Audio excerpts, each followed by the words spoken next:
தர்மபுர ஆதீன பட்டின பிரவேச நிகழ்ச்சி நிறைவாக ஆதீன மடாதிபதி ஞான கொழுக்காட்சி பாவனை அபிஷேகத்துடன் நடைபெற்ற நிகழ்ச்சியில் ஏராளமான பக்தர்கள் ஆசி பெற்றனர்.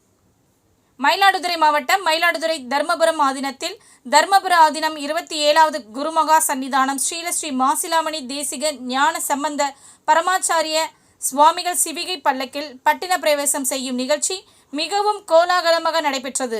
தர்மபுர ஆதீனம் 27வது குருமகா சன்னிதானம் ஸ்ரீ மாசிலாமணி தேசிக ஞான சம்பந்த பரமாச்சாரிய சுவாமிகளை கோடி நாட்டாமைகள் 4 பேர் தலைமையில் 72 பேர் சிவிகை பல்லக்கில் 4 வீதிகளில் சுமந்து வந்தனர். இறுதியாக ஆதீன மடாதிபதியின் ஞான கொழுக்காட்சி நள்ளிரவில் நடைபெற்றது. பீடத்தில் அமர்ந்த ஆதீன மடாதிபதிக்கு திருப்பனந்தாள் காசி மடத்து இளவரசு ஸ்ரீமத் சபாபதி தம்பராயன் சுவாமிகள் பாவனை அபிஷேகம் செய்து மகா தீபார்த்தனை காண்பித்தார். இறுதியாக விழாவில் பங்கேற்ற ஆதீனங்களுக்கு சூரியனார் கோயில் ஆதீனம், திருப்பனந்தாள் இளவரசு உள்ளிட்டவர்களுக்கு தர்மபுர ஆதீனம் குருமா சன்னிதானம் சால்வை அணிவித்து மரியாதை செலுத்தினார்.